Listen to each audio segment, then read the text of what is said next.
एक चीज याद रखिएगा कि हम जो कुछ भी करते हैं वो सब झूठ है, लेकिन देखने वाले को सच नजर आता है। नाउ हियर मजा ये है कि हम झूठ को सच बनाते हैं, लेकिन इसमें डिफिकल्ट क्या है? आपकी तपस्या, आपकी मेहनत, आपकी कंसंट्रेशन, आपका हार्ड वर्क क्या है कि उस झूठ को पहले अपने लिए सच बनाना पड़ता है। भैया ये कैरेक्टर है, ये इमोशन है, इसके साथ ये हादसा हुआ, चलिए सीन करते हैं। तो वो कैरेक्टर, उसका इमोशनल ग्राफ आपको वो समझ के डायरेक्टर ने, राइटर ने आपको इम्प्रेग्नेट कर दिया, प्रेग्नेंट कर दिया एक थॉट, एक कैरेक्टर के साथ। अब एक एक्टर को उस कैरेक्टर को जामा पहनाना है, उसे जिंदगी देनी है। It's like a child. एक थॉट को आपने लिया और उसको बनाना शुरू किया कि यार ये यूं चलेगा कि यूं चलेगा, कि क्या होगा, इसका क्या कैरेक्टर, क्या इसका बैकग्राउंड, क्या साइकोलॉजिकली क्या है। उसके हिसाब से you start reacting, you start creating, और वो क्रिएशन बनते बनते कैरेक्टर बन जाता है। और जब कैरेक्टर बन गया, बच्चा पैदा हो गया, तो अब उसको कपड़े पहनाने हैं, तो उसके नेचर, उसके एटीट्यूड, उसके स्वभाव, उसकी हरकतों से आप उसको कपड़ों का जामा पहनाना शुरू करते हैं। तब जाके कंप्लीट कैरेक्टर मिलता है, क्योंकि ये कैरेक्टर आपने जना है, आपने बनाया है। इसलिए it's easier for you to connect, क्योंकि जैसा मैंने शुरू में कहा, आपने अपनी इंडिविजुअलिटी उस कैरेक्टर में डाल दी, तो उसमें एक नयापन आ गया, एक अजीब सी फ्रेगनेंस आ गई, एक मजा आ गया। और उसे जब आप पूरी सिंसियरिटी, पूरे थॉट, पूरे होश, पूरे प्यार से जब उसे फील करके डिलीवर करेंगे, तो वो डायरेक्ट, क्योंकि आपके दिल से निकल रहा है, वो डायरेक्ट जाके देखने वाले के दिल को लगेगा। तो मेहनत क्या है? मेहनत है झूठ को सच बनाने के प्रोसेस की। हम झूठ को सच बनाते हैं, और सच बनाने के लिए हमें क्या चाहिए? कैरेक्टर क्रिएट करने के लिए हमें क्या चाहिए? इमेजिनेशन चाहिए। जब तक हमारी इमेजिनेशन नहीं है, तब तक हम कुछ नहीं कर सकते। ना हम स्पॉन्टेनियस हो सकते हैं, ना हम क्रिएटिव हो सकते हैं, और ना ही हमारी बॉडी हमारे कंट्रोल में आ सकती है। और इमेजिनेशन कहां से आती है? ऑब्जर्वेशन से आती है। और ऑब्जर्वेशन, क्योंकि अभी अगर मैं आपको यहां पर कहूं कि हवाई जहाज, तो क्योंकि आप सबने हवाई जहाज देखा हुआ है, यू कैन कनेक्ट इमीडिएटली। अगर मैं आपसे कहूं मार्शियन, मार्स से आया हुआ कोई बंदा, तो आपकी इमेजिनेशन जीरो हो जाएगी अंटिल यू रिमेंबर ईटी और ये और वो। बात वही आ गई ऑब्जर्वेशन की। सो एक्टिंग बेसिकली इसके 3 पिलर हैं। एक्टिंग के 3 पिलर होते हैं। One is observation, the other one is imagination, and the third one is concentration. इसमें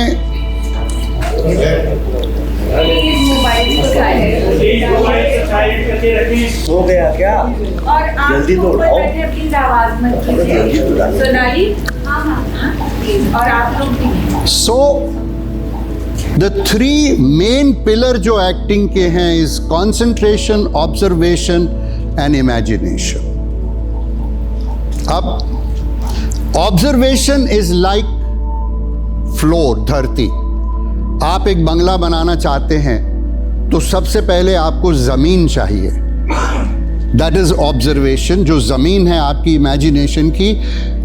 फिर आप उस पर इमेजिन करेंगे, यार यहाँ मेरा ड्राइंग रूम हो, यहाँ बेडरूम, उसके साथ बाथरूम इधर नहीं इधर नहीं इधर करते हैं, तो then you use your imagination, वो भी ऑब्जर्वेशन पे बेस्ड, डिफरेंट जगह से देखा हुआ।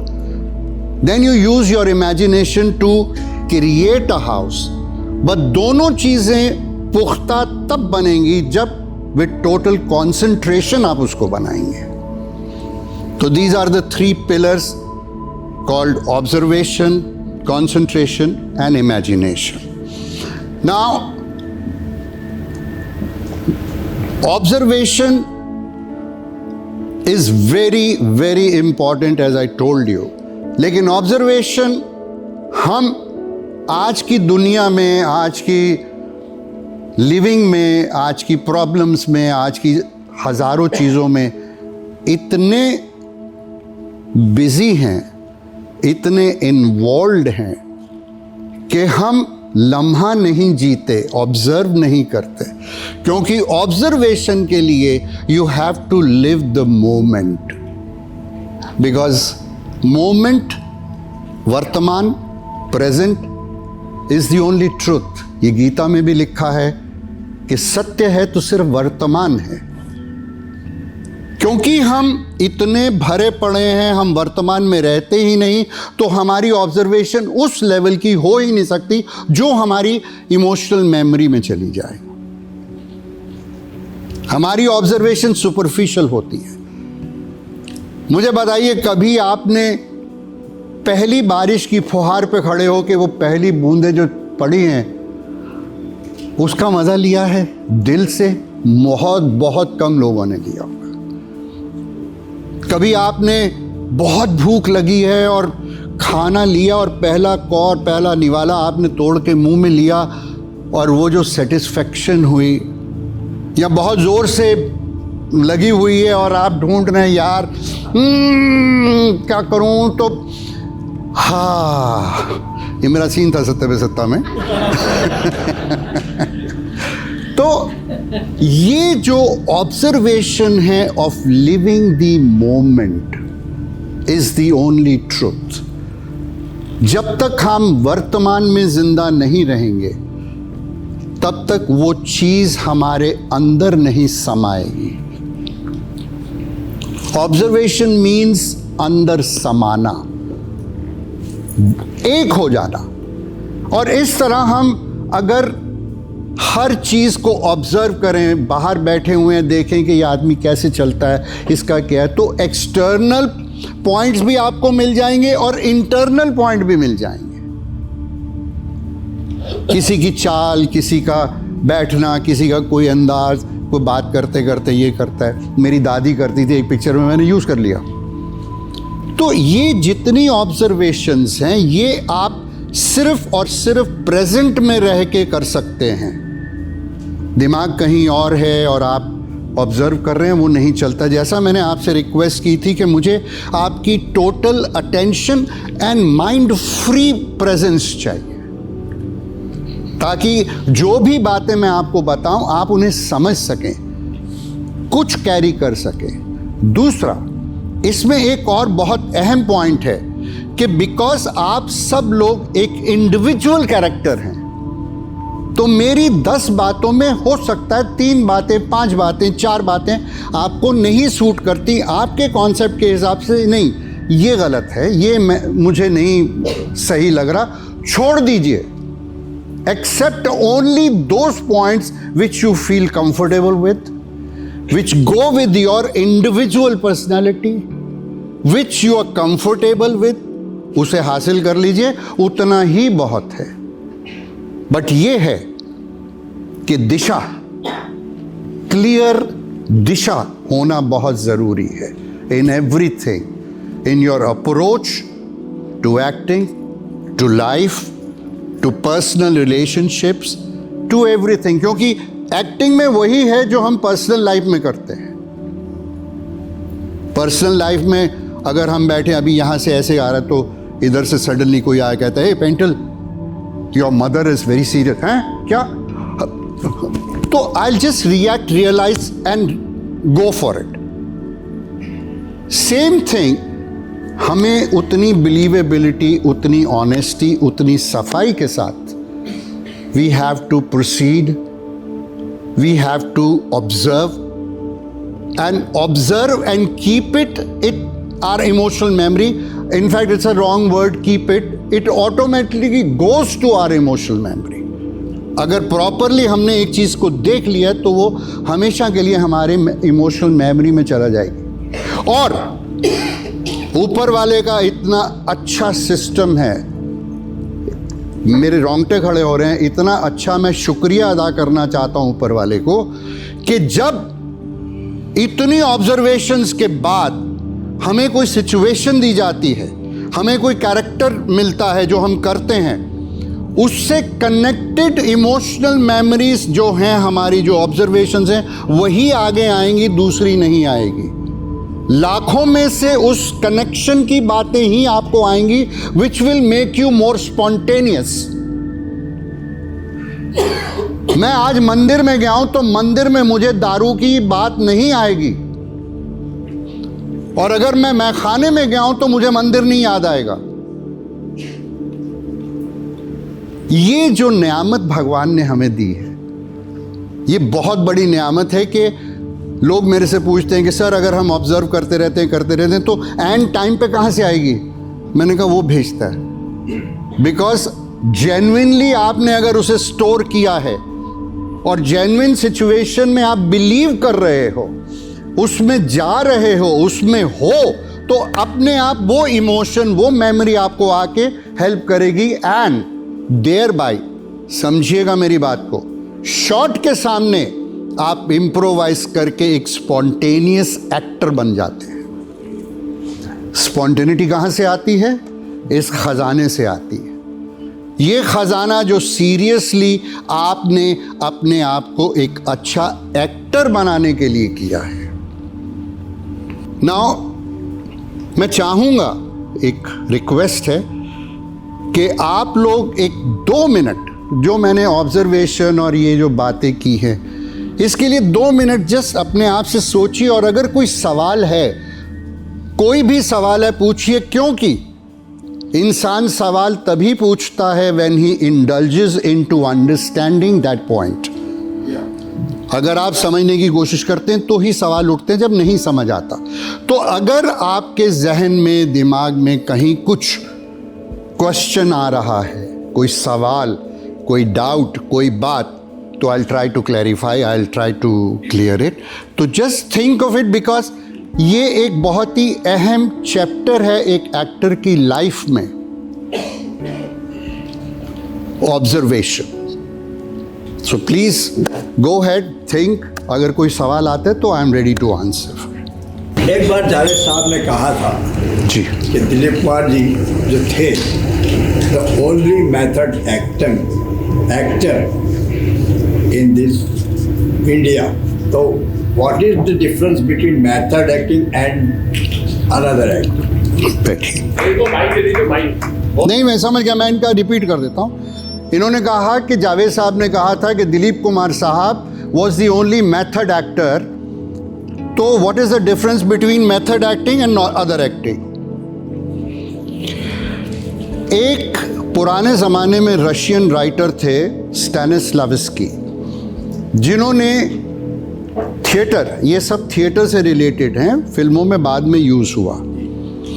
थिएटर में उन्होंने एक थियरी बनाई थी कि एक थिएटर एक्टर को अगर वो इस प्रोसेस से जाएगा तो उसे एक्टिंग की ज़्यादा, इमोशन की ज़्यादा समझ आएगी।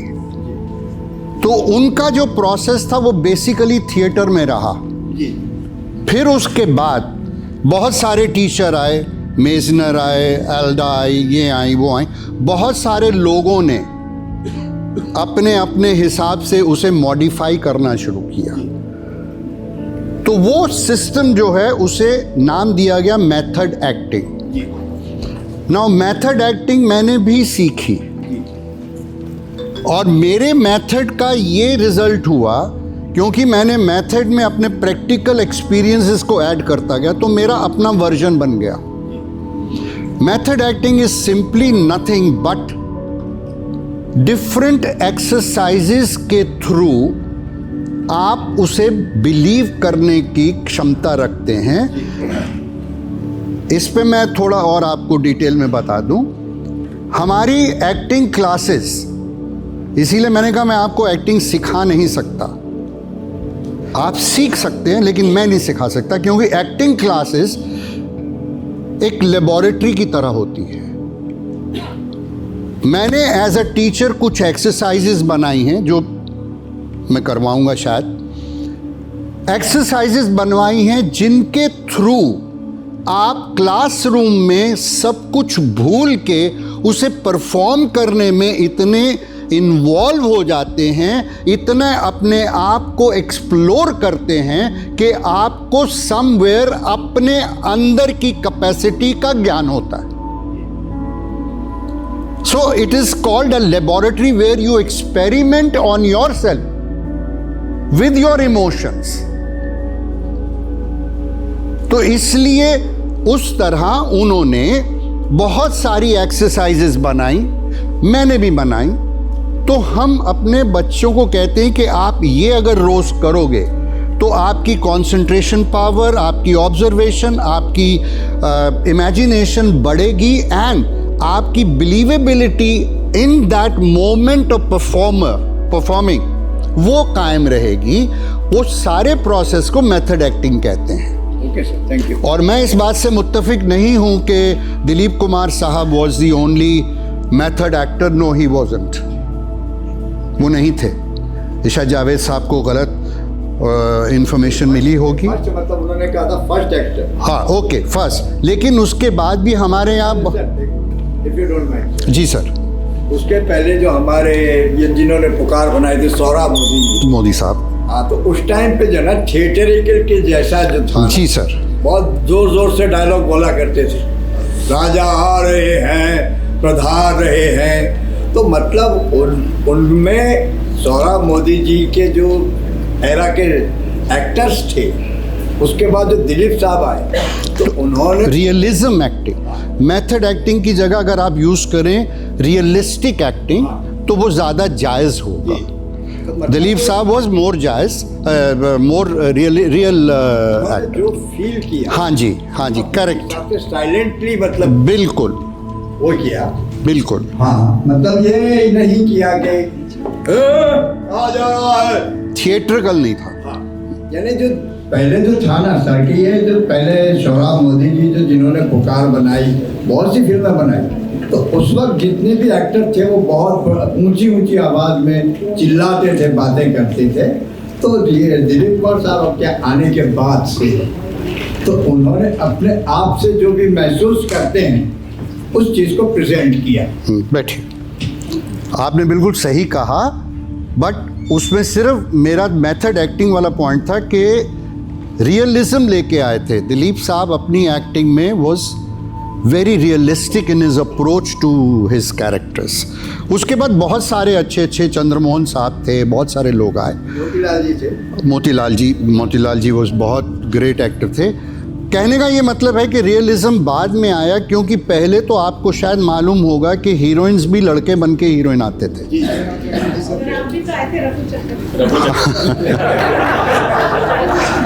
बट ये फैक्ट है कि पुराने ज़माने में लेडीज़ को अलाउड नहीं था फिल्मों में काम करना, तो अच्छे अच्छे लड़के जो लड़कियां बन के निकल जाते थे। कई साइलेंट फिल्मों में अगर आप देखें तो लड़के लड़कियां बने हुए हैं, हीरोइंस बने हुए हैं, they have completed the films. एक नहीं, कई फिल्मों में काम किया। फिर धीरे धीरे लेडीज़ का आना शुरू हुआ, जिसमें नाडिया जी का पहला नाम था, she was one of the pioneers, and Lalita Pawar ji was one of the pioneers as a lady who started acting in films. Alam Ara में जी। हाँ जी, पूछिए ना, मैं इसीलिए यही हूँ। तो ऋषि कपूर जी ने मुझे आपके बारे में बताया था कि रफू चक्र शूटिंग के दौरान एक फॉरनर आपको लड़की समझ के आपके पीछे पड़ गया था, क्या ये सच है?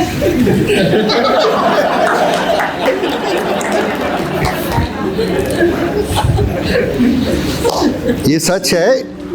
इसके अलावा भी एक दो और हुए थे। एक ने तो मुझे जाते जाते पीछे से चकोटी भी मार दी। कैरेक्टर में बहुत घुस गए थे। मैं एक चीज़ और बता दूं, उसमें एक हमारे साथ बड़ा अच्छा किस्सा हुआ था। मैं एक दो जगह बोल चुका हूँ, शायद चिंटू भी बोल चुका है हम लोग कश्मीर में ओबेरॉयज़ में शूटिंग कर रहे थे और होटल के गार्डन में ही शूटिंग थी, तो लंच ब्रेक हुआ तो हमारा रूम भी वहीं था। तो चिंटू ने कहा कि चल कमरे में खाना खाते हैं, यहाँ नहीं खाते। मैंने कहा चलो। तो शॉट की जगह लोकेशन से हम लोग रूम में जा रहे थे तो बीच में रिसेप्शन थी। रिसेप्शन में हमने कहा we'll just go to the loo, bathroom होके आते। वॉशरूम में गए तो वहाँ 2 फॉरेनर ड्रंक थे एंड देवर तो सडनली उन्होंने देखा 2 लड़कियां आई and like men they were peeing. तो उनकी सारी उतर गई, वो जिप करना भूल गए एंड हम लोग कर करके हाय करके निकल गए वहाँ से। उसके बाद हमें पता लगा रात को कि सारी शाम, उस दोपहर के बाद सारी शाम वो लोग, दोनों लड़के पूछ रहे थे कि वो 2 लड़कियां कहाँ हैं जो लड़कों का, जेंट्स का बाथरूम यूज करती। एनीवे ऐसे काफ़ी किस्से हुए। हाँ हाँ जी, 1 सेकेंड इन्होंने पहले हाथ किया था, प्लीज डोंट माइंड। मेरा एक क्वेश्चन है सर, ऊपर अरे ओहो 2 मिनट इनसे पूछ लूँ मैं, 2 मिनट। इसी बात पे मेरा क्वेश्चन है। अच्छा बोलिए। अरे थैंक यू सो मच, आपकी फिल्मों को देख देख के हम बड़े हुए हैं। जी शुक्रिया। और मेरा भी 20 साल इंडस्ट्री पे हो गया है। Oh my God. Female artist के तौर पर। अच्छा अच्छा मैं अच्छा। LGBT कम्युनिटी को संबोधित करता हूँ, मैं सिंटा की मेंबर हूँ। Oh wow. तो अभी जस्ट मेरा एक्टिंग करते करते 20 साल तो हो गए सर करते करते, और आप लोगों की फिल्में दे दे के हरियाणा से हूँ मैं जी। और अभी बड़े हो गए इन चीज़ों को लेकर। जी। तो मेरा ये कहने का मतलब होता है, कई बार हम शूटिंग करते हैं तो जरा धीरे बोलेंगे आप, पहले खुद भी अब आराम से, इतनी कोई जल्दी नहीं है। ये एक इस टॉपिक पे भी बात करूंगा मैं। हाँ मतलब मेरा कहने का ये मतलब है, जब हम कई बार कैमरा फेस करते हैं तो डायरेक्टर हमसे कहते हैं कि रियल एक्टिंग करवाओ। हाँ। और कई बार ऐसा होता है कि जब हमें उनको बॉलीवुड की तरह चाहिए, हाँ मतलब रियल में बॉलीवुड करो आप, तो ये मुझे समझ में नहीं आता कि इनको रियल में भोजपुरी, बॉलीवुड, हिंदी। हाँ जी, हिंदी में। अच्छा। मैंने अभी बालाजी का 2 लाख पर सीरियल किया था। हाँ। तो उसका एक अलग जोन है क्योंकि वो मेट्रो सीरियल है। हाँ। फिर मैंने अग्निपथ मूवी की है तो उसमें एक अलग, मतलब काफी सारे सीरियलों में देखा है कि उनको रियलिस्टिक में सिनेमा कैसे चाहिए, मुझे वो समझ में नहीं आया। उनको पता नहीं, कई बार कंफ्यूज हो जाता है सर, इसलिए सवाल यहाँ पर रिपीट कर दीजिए। हाँ, इनका ये कहना है ये और रियल में भी उनको बॉलीवुड चाहिए, वो समझ में नहीं आया कि आपको बॉलीवुड चाहिए या रियल एक्टर चाहिए, आपको या रियल एक्टिंग चाहिए। इन्होंने अभी कई जगह काम किया है, बालाजी में किया है। तो बालाजी कई बार इन्हें एक्टिंग करते हुए कहते हैं कि रियल एक्टिंग कीजिए, और कई बार कहते हैं कि इसमें बॉलीवुड डाल दीजिए।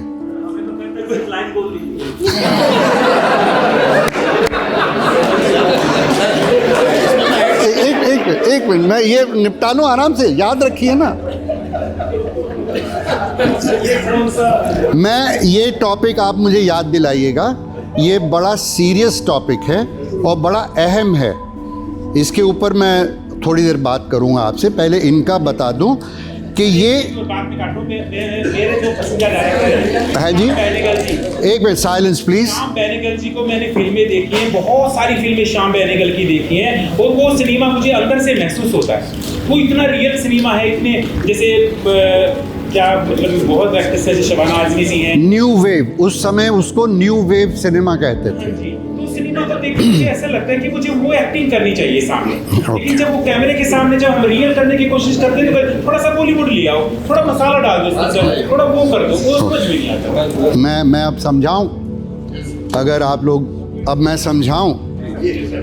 देखिए, सबसे बड़ी बात तो ये है कि जो शख्स एक्टिंग को कैटेगराइज करता है और आपको ये कहता है कि इसमें रियलिज़म ले आओ, या इसमें बॉलीवुड ले आओ, या इसमें हॉलीवुड ले आओ, या इसको ओवर करो या अंडर करो, तो लेट मी टेल यू, पहले से ही वो इग्नोरेंट हैं about their job.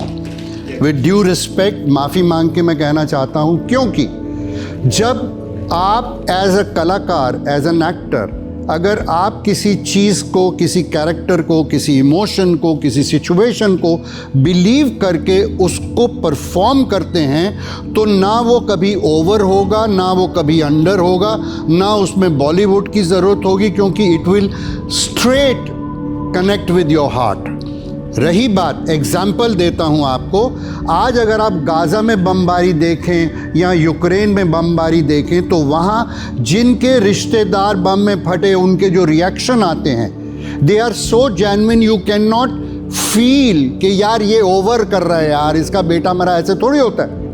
Because it is coming from heart, there is no overacting, there is no subtle acting, there is no Hollywood acting, there is nothing like this.